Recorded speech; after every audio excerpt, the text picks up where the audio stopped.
It's the identification of failure as a necessary ingredient. So failure is a necessary part of the scheme. Because if you don't fail at something, you won't know how not to do something.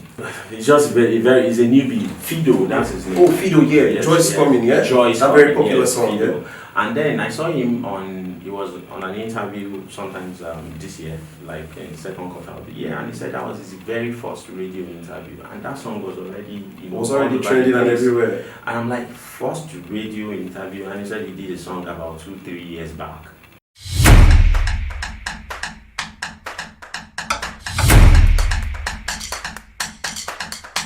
Hello viewers, my name is King Jason. Welcome to the Gist with King Jason. And today we will be exploring the ins and outs of growing a successful business in Nigeria, as we will be delving into the opportunities, challenges and strategies of growing a business in Nigeria's daunting economy. With me in the studio today, I have a very important personality who has scaled the business space for over a decade now and is making impact in various ways. I'm Mr Tunji Olanrewaju, and I wear many caps. So I think, like I always say, a serial entrepreneur check the box appropriately, because there are other non-business activities that I also do. But on the business side, I always tell people that entrepreneurship is a journey of courage and tireless search for solutions to problems. So you have to continually, seek out problems to solve and find your reward in that quest. So it means it doesn't get to a point where you are void or free of challenges and struggles. Every society evolves from time to time. The problems we are dealing with in Nigeria today are not the problems we dealt with 10 years ago. Oh, true. And look at the Nigeria with fuel price that is now liberalized. Fuel is now priced. The pricing for fuel payments generally is liberal. And then it's not the same problem we were facing 10 years ago when people were demanding for subsidy to be retained. People are buying subsidized fuel. But also it comes with different opportunities. The challenges on that side, on the flip side for businesses is that. Nigeria is a country that is not well covered, talking in terms of electricity. Many households are not powered, centrally. But when you look at that, you now liberalize the price of petrol, diesel, and all that. For businesses, it's a huge challenge. It means your cost goes up automatically. What you used to buy, for your staff coming to work, it now becomes almost impossible for them to get to the office on the same salary scale that you have, placed them on. So every challenge is you scale up salaries, you scale up cost of operation, everything goes up, and then ultimately your prices go up. You have customers that are constantly complaining who wants lower prices. So you've been at every point in time, there are always new challenges. Yeah, definitely. All the time. And then, but for you as an entrepreneur, the challenge all the time is to find solutions, is to evolve, find solutions, solve this problem. The problem you deal with at this level is not the problem you deal with at the next level. So you keep solving problems. That's why I said it's a tireless journey of problem solving, and it's also a journey of courage. Journey of courage. I feel that many businesses, and then you have to see failure as an ingredient on your journey. Now, speaking about failure, a lot of newbies in the business space are delving into the business sector without factorizing failure. Many of them think, since we have the money and the funds or the capital to delve into business, I don't think there's the other challenge we might be facing. Since we have everything we think we need cash-wise. If you come into, there are businesses you come into with £1 billion today, I can assure you in 6 months' time, all that money will be gone.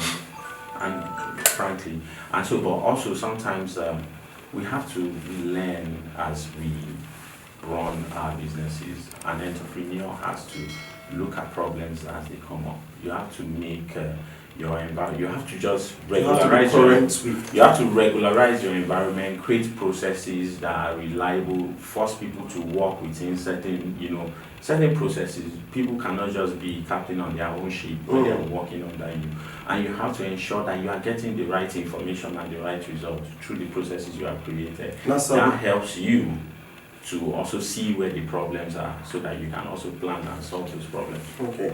Now, with all of this it's coming out from a space of deep experience in the business space. I'd like to ask you, what business are you really into, and how have you scaled the business space for how long you've been in it for now? I've been in telecoms, I've been in public health, logistics, I've been in journey, supply chain management, consultancies, and all that. And currently?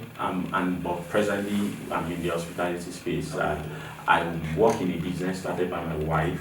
It's a salad chain, it's a salad restaurant. And it's salad restaurant? Yes, so it's your a salad bar. Is actually salad. Wow. So what we do with that is to serve people healthy meals, because the older you grow, you realize that you need to do away with most of the carbs, most of the food that we eat that are not healthy for our system. I'm trying to consider some of the challenges you get to face owing to the fact that Nigeria is not a country that is really keen on eating healthy. So either you tell yourself or you adapt immediately, or your doctor will tell you when the time comes. Over time, yeah. So what we didn't start immediately with salad. The business evolved. From just like juice making to smoothie to parfait, and then he moved into, but it has always been one thing. It was healthy, something to make people feel better, something to get people better, and then it's always been the healthy space. It's always been trying to give people something that will really, really make them wholesome, and that's how we evolved into this space. And people now identify salad is now. A lot of Nigerians are now, comfortable eating salad. Yeah. Salad is a meal. We serve it as a meal, but growing up, it's usually a side, side to rice, side to this, side to that. But now you can actually eat salad as a meal. There are a lot of vegetables grown in Nigeria that we are serving out to people, and then you mix that with proteins, and then you have a good feel. So how many years? Your body will thank you for it. So how many years have you been running this business? We've been a decade in the salad business. A decade, that's about 10 years? More than, we've been, yes. And I'd like to ask you, for the past 10 years, what has been the recurring challenges you've been facing over time? Human resources, and then challenging business environment, but human resources most especially. You have expectations, you have goals, you have certain images you have created and perceptions you have created in the mind of customers, and you want employees who will be able to deliver that. But it's also very difficult to get people to, you just kind of, sourcing the right personnel has always been a challenge. And people come with trust issues, a lot of baggages, emotional issues, temperamental issues. And so you find a lot of people who find it difficult to work in a process, to work under authority. Is a whole lot of challenge. So have you been able to manage this issue? We keep training and we keep sacking and rehiring. Have you found the right ones, or you still? Yeah, we are and then also some people are impatient. They are impatient working through the process, and it's the same thing. You look at the civil service, there are lines of authority. You start from level 1 up to level 17, but some people don't understand how it is. Some people feel like, okay, I'm in here, I'm older than that lady, I should be the boss, I can't be taking instructions from her. No, go and start your own business. So the human resources has been the recurring challenge. Over 10 years now. Yeah, and it's always been there. It will face you from day 1, day 2, every day you are always dealing with that. And as you evolve and you create better services for people, you need staff who understand how to deliver that, and who understand how to communicate that to customers. And also the other side is also the business environment, cost of doing business in Nigeria. About government policies. Yeah, of course, it's part of the business environment. You have to deal with changing policies every now and then. We get different notices from different agencies of government, different hands of government. This one will come, serve you notice, they want to come and check the toilet. This one will say they want to come and see the TV. This one will say they want to come and see the fitness of the employee. Everybody wants to take something off you. Nobody wants to actually know how well the business is doing. How can we support you? How can we help you scale? What do you need the government to do? No, but they want to take and take and take and take. Everybody, and that's still ongoing right now. And I'm hoping that the tax reform being spearheaded by Taiwo will be able to bring everything under one body. Let businesses, let entrepreneurs know what they have to do. Let's know what the regulatory environment is. Let's know what we have to, what belongs to government. We'll pay our taxes, but you have some much, and let me just, but we have some people who represent different layers of government who keep knocking at your door every time, different times. And it's just not good for business. You have to deal with cost, ballooning cost. Just look at cost, transportation cost, look at logistics cost, look at operational cost, energy cost, maintenance cost. Everything has gone through the roof, and there are a lot of things we use and we need to keep the business running that you have to import, or you have to pay people to import. Now, owing to a statement you made a few while ago, you made a statement that you had failed a couple times. Yeah. Now, in the business space, why you failed? Because now, like I told you, some of the newbies and with what the economy is right now, a lot of people think they can delve into business without experiencing failures of any sort. Yeah. Now, what has been the motivating factor that has kept you, even when you, had a fall, you could still get up and then continue? What was that motivating factor? What was that courage that kept you flowing in the space that you were able to be so, effective, and you're so strong in the business space right now? It's the identification of failure as a necessary ingredient. So failure is a necessary part of the scheme. Because if you don't fail at something, you won't know how not to do something. That's the. Do you understand? So you have to identify that, because it's a change of mindset entirely. That when you get into business, you plan for a period of time, and you have to. People also need to win themselves of this romantic and emotional. Yeah, because that's one of the basic things. Some of the newbies into the business now, because of the fear of failure, a lot of them has drawn back from delving into the business space because of the fear of failure. You can like music, you can like to sing, you can like to rap, you can aspire to be like Davido, you can aspire to be like Hermine, but before Davido, probably like you have like about 9,999 failures. Guys who aspire to be at that level who never made it, and who are maybe equally as good. So giving up is not a factor. So you have to look at it. You have to keep doing. There's a guy. I don't know why I drifted into the entertainment sector. There's a guy who did a song.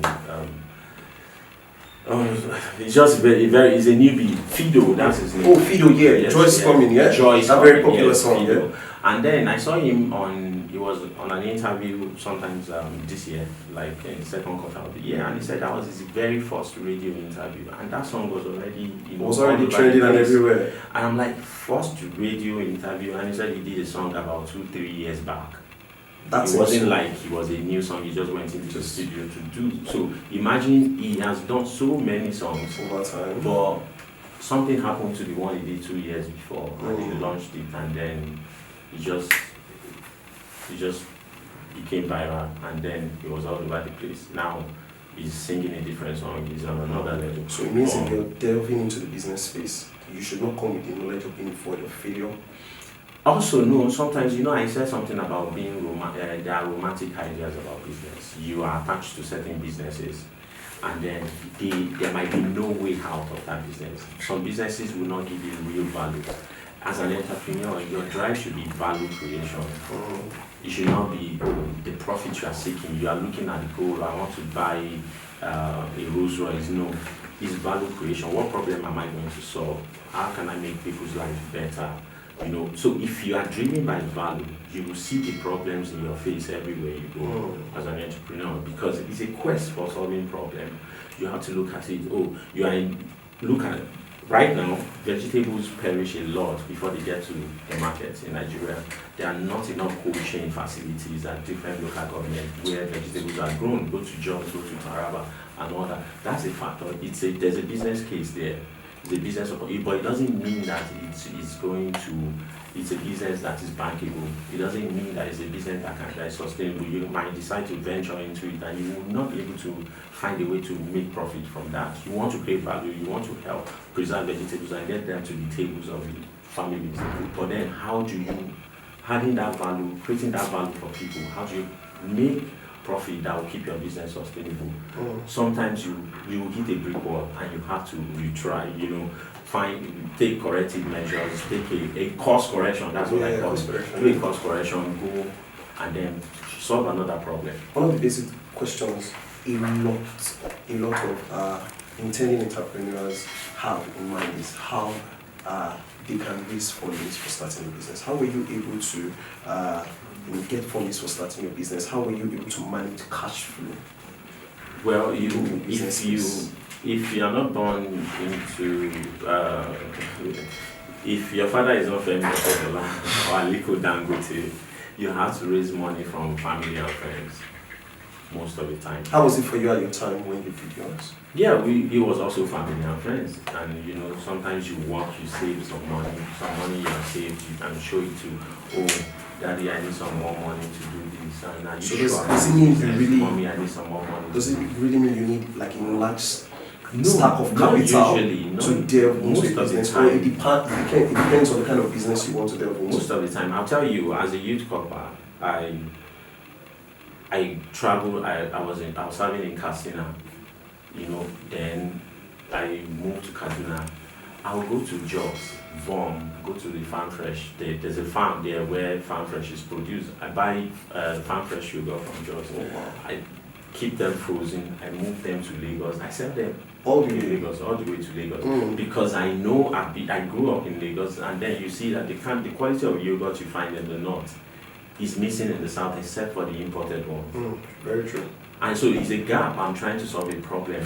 It's a constant quest. I've been in Kaduna, whereby we go to Jos, we go to different Kano, and then we bring eggs and deliver to markets in Duse and in Jigawa.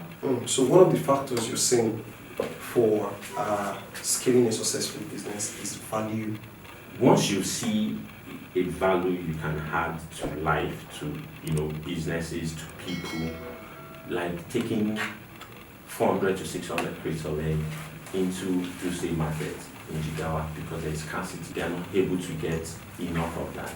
We were trying to solve a problem for them, and it became a business.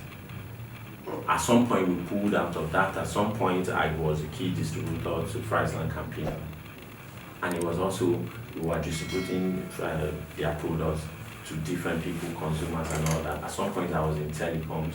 At some point, I moved on, I was doing public health. That means you kept doing different things at the time? Yes, it wasn't like I didn't know what I was doing, but there was a couple of the businesses that were existing side by side. Some failed, and then I moved on with some. Look at what we are doing right now with Moby's Salad Restaurant. Moby's is growing. We can go even bigger than where we are right now. But Moby's have an offshoot called bubbling tea. Bubbling tea serves bubble tea. Bubble tea is popular in Southeast Asia, Malaysia, Singapore, that's Taiwan, that's where it originated. It's a refreshing drink, is what we serve to people. And it was a perfect product line to introduce in the tropics like Nigeria. It's refreshing. Weather is usually hot. Sometimes you have the rainy season, but still it was a product that is what is wild and is growing. But you have to keep. It's a quest. You have to keep trying to create value and adding value to people's lives. That is when you find a profit. Key word. Now, just quickly before we wrap up, what's your best advice to struggling business right now, or people who look to delve into the business space as entrepreneurs? What's your biggest advice? Now, going to the experience you had over a decade, what's the biggest advice you could give them? That will Some be businesses are unsustainable, and then you get to buy it and move on. Some businesses are unsustainable. Fact. Yeah, True you fact. buy it and move on. And then sometimes, you are in certain space. If you look at Abuja nightlife right now, there are a lot of clubs, a lot of nightclubs, a lot of lounges. Every new mall that's being built now, everybody is setting up rooftop restaurants. Yes. And then it will continue, and everybody wants to jump in. But the people who go out to rooftop restaurants already have places they prefer in mind. You are going to have to do something extraordinary to break through there. Is it that maybe you bring a Brazilian cuisine, either you bring a Mexican cuisine, either you start doing taco, whatever it is, you have to differentiate. You have to be creative from the regular. But if you want to do just what people are doing in Uju, if you just want to be regular, believe me, what happens to regular businesses will happen to you. And that's the reality. You have to set yourself apart from the crowd all the time. And you have to ordeal. The quest is to make it better. When we have done, if you know Moby's salad restaurant from when it started to now, people who are customers of Moby's walking and they will see constant changes and elevation. The service improve, creativity. We have moved from manually cutting, vegetables to using mechanized, and so it's that quest to get better at this thing, to serve people and to ensure that we don't want contamination. We are, the level of the customer, the kind of customers who are walking in are customers who have left their home. They want something really good. They want something healthy for themselves. You don't want to be the one that poisons them. And so we are challenged by that. To live up to the standard. It's an obligation. We feel that we have to ensure that what we serve them are the best they can get anywhere. They're as fresh as possible. And then, so it's just that quest. It's value addition every time, all the way. All right, thank you, sir. All right, viewers, you have heard from one of the very notable entrepreneurs in the city at this time, and I'm sure you have picked one or 2 points. For those of you who probably are having a struggling business right now, or plan to delve into the business space, I'm sure you must have picked 1 or 2 points to put into consideration even as you intend to. We're going to be having more of these conversations, but for now we're going to be calling it a shutdown, and I hope to see you on the next episode. Meanwhile, I'd like to see your views and your comments down below this episode, and let's hear your views. Your view might be the next topic we might be having on our next podcast. Thank you, sir, for being such an amazing guest, and thank you for impacting the viewers and me myself, because I've learned a lot. I mean, there's never been a business I'd run for 10 years straight. So I mean, I have learned consistency over time. I have learned to be motivated and to drive yourself with value, value production and value giving. Thank you, sir. I hope to see you on another podcast real soon. Anytime. Thank you, sir. It's my pleasure. Ladies and gentlemen, we call it a shutdown on the Gist with King Jason. See you on the next episode. Thank you.